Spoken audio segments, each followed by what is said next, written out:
अमिताभ जी, ये बात अपने आप में कितनी विरोधाभासी है कि आप पहले अटैक करिए और फिर आप ये कहते हुए दिखाई दीजिए कि इस अटैक से शांति आएगी। कैसे आ पाएगी? देखिए, वुड्रो विल्सन में हम पढ़ते हैं और पढ़ाते हैं इंटरनेशनल स्टडीज में कि वुड्रो विल्सन ने 1914 में कहा था कि जो युद्ध हो रहा है, it is war to end all wars. अब वही कुछ स्थिति इस समय बिन्यामिन नेतन्याहू, इजरायली स्टेट हमेशा वॉर मोड में रहता है। उनके सिविलियंस, उनके मिलिट्री, उनके रिजर्विस्ट, उनके होम मेकर्स सब वॉर मोड में रहते हैं। तो उनके लिए कहना कि ये वॉर जो है सब वॉर को ख़त्म कर देगा, मुझे लगता है थोड़ा सा अतिशयोक्ति होगी और वो भाषा का असर होगा। क्योंकि जिस तरह के वॉर्स इजराइल लेके चल रहा है और बिन्यामिन नेतन्याहू खासकर उसके लिए जिम्मेवार हैं, वो वॉर ख़त्म ही नहीं करना चाहते हैं। आप देखिए ना, पिछले 7 अक्टूबर 2023 से आज तक कभी इजरायली आर्मी उनके अटैक कम हुए हैं? कहीं पे कम। अगर हमास पे कम हुए तो हिजबुल्लाह पे चालू हो गए, हिजबुल्लाह पे कम हुए तो हूती पे चालू हो गए, अब तीनों बंद हो गए तो ईरान पे चालू हो गया। तो अब ईरान के बाद अब किसका नंबर आएगा भगवान जाने। लेकिन ये जो कहना कि वॉर से वॉर ख़त्म होता है, ये बिन्यामिन नेतन्याहू और कुछ हद तक हमारे महान नेता ट्रंप साहब ही कह सकते हैं, और किसी के बस का नहीं है।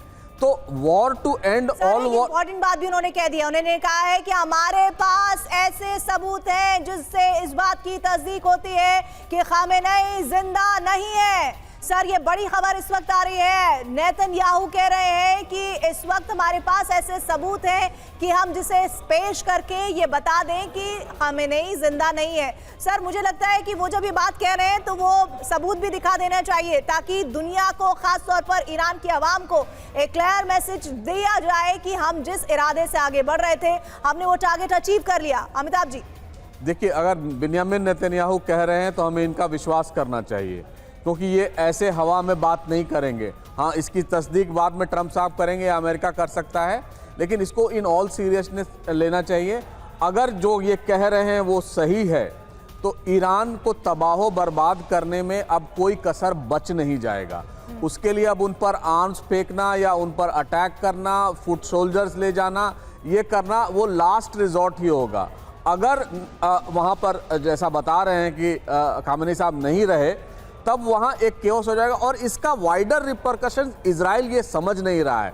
शायद नेतन्याहू साहब का इलेक्शन अक्टूबर में है, उसकी भी वो तैयारी कर रहे होंगे कि अगर ये गुजर गए हैं जो जैसा कह रहे हैं, अगर ये ऐसा हुआ तो सऊदी अरेबिया इस समय बहुत इंपॉर्टेंट रोल प्ले करने लगेगा। और मैं इसलिए कह रहा हूँ क्योंकि ईरान में अगर ईरान में ये नहीं रहे तो इजराइल का इंटरवेंशन बढ़ेगा और इजराइल से सऊदी अरेबिया और पूरा गल्फ स्टेट अगर दोस्त भी है, चाहे वो यूएई हो या बहरीन हो, सब इस बात से डरते हैं कि अगर इजरायली इंटरवेंशन इनके पॉलिटिक्स में होने लगा, डे टू डे पॉलिटिक्स में, तो इनके जो लोग हैं, यानी जो इनकी रियाया है, वही उठ खड़ी हो जाएगी। सर, एक बात और जो नेतन्याहू ने कही है, मैं चाहती हूँ आप उस पर भी बात करें।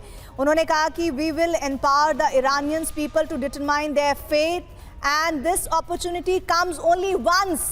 उनका ये कहना है कि मौका बिल्कुल नहीं चूके, जल्द ही समय आएगा जब आप सड़कों पर उतरेंगे, काम पूरा करेंगे।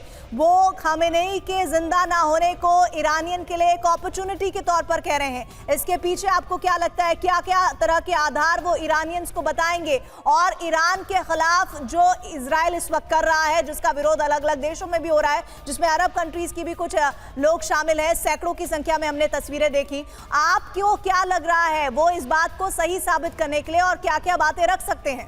देखिए, मुझे इजराइल पे भरोसा नहीं है। हमास का क्या किया उन्होंने, गजा का क्या किया उन्होंने, हिजबुल्लाह का क्या किया उन्होंने, और आप ये भी अगर 2 मिनट के लिए मान लें सारे टेररिस्ट ऑर्गेनाइजेशन इनके साथ यही होना था, ठीक है, लेकिन वहाँ की जो सिविलियन पॉपुलेशन है आपने उसको रहने दिया, जिंदा रहने लायक छोड़ा। क्या ईरान में भी वही करेंगे? मुझे लग रहा है इस समय जो गेम प्लान है इनका कि किसी भी तरह जो न्यूक्लियर वेपनाइजेशन प्रोग्राम था उसको तो ख़त्म करेंगे ही, इसके मिसाइल और जितने भी प्रॉक्सीज हैं इराक में, हिजबुल्लाह, हमास, हूती, इन सब को भी न्यूट्रलाइज करेंगे। इसलिए मेन जो टारगेट है उसको ही खत्म कर दो कि ये जो जड़ है, ये फसाद की जड़ है, वही खत्म हो जाए। लेकिन इससे वहां बात रुकेगी नहीं। वहां की जो आवाम है, खासकर आप सऊदी अरेबिया बहुत करीब था 2023 के पहले, 7 अक्टूबर की घटना के पहले, कि वो इजराइल से दोस्ती करेगा। और सर लेकिन देखिए एक और बात जो वो कह रहे हैं, वो ये बताना चाह रहे हैं कि इजराइल इस युद्ध में कितना ताकतवर है। उन्होंने ये कहा कि the roar of the lion is now heard throughout the world, मतलब शेर की दहाड़ अब पूरी दुनिया सुन रही है और इजराइल के लोग जीवित हैं। वो ये बताना चाह रहे हैं कि इजराइल एक तरह से अब इस वॉर में विनिंग सिचुएशन में है। और अगर वो ये बात कह रहे हैं, जैसा आपने कहा कि खामेनेई की मौत की बात अगर वो कह रहे हैं, तो इसमें बहुत बड़ी सच्चाई हो सकती है जिसकी गुंजाइश बहुत ज्यादा है। लेकिन इजराइल के लोगों को और ईरान के साथ खड़े हुए लोगों को वो कैसे बताएंगे कि उन्होंने जो कुछ किया वो ईरानियंस के लिए किया? देखिए इजराइल इस समय ऐसी स्थिति में है कि वो डेस्परेट है। डेस्परेट इसलिए नहीं है कि वो चाहता है कि न्यूक्लियर वेपन, उसके लिए एक बहुत अच्छा मौका मिला है और एक बहुत फेवरेबल प्रेसिडेंट उनके साथ है कि वो अपनी जो मंशा थी, जो पिछले 50 साल से 46 साल से वो जो चाहता था कि यहाँ का इस्लामिक रेवोल्यूशन के बाद जो रिजीम आई है उसको ख़त्म करने के लिए, आज उसका मौका मिल गया है। और वो हमेशा ये कहता था, इजराइल हमेशा इस बात को तस्दीक देता था कि ईरान, वो कहता है कि वो उसके लिए, इजराइल के लिए एग्जिस्टेंशियल थ्रेट है। और उस एग्जिस्टेंशियल थ्रेट के लीडर कौन है? खामेनेई साहब हैं, या जो पूरा IRGC है, वो उनको ही खत्म करना चाहते थे। शायद जो बता रहे हैं इनको मैं बहुत सीरियसली ले रहा हूं और ऐसा हुआ भी होगा, ये गलत नहीं बोल रहे होंगे। और इनके जो इन्फॉर्मेशन है, जैसे मैंने कहा, सटीक इन्फॉर्मेशन होते हैं। अगर ऐसा हुआ है तो एंड गेम क्या है ये भी बता दें।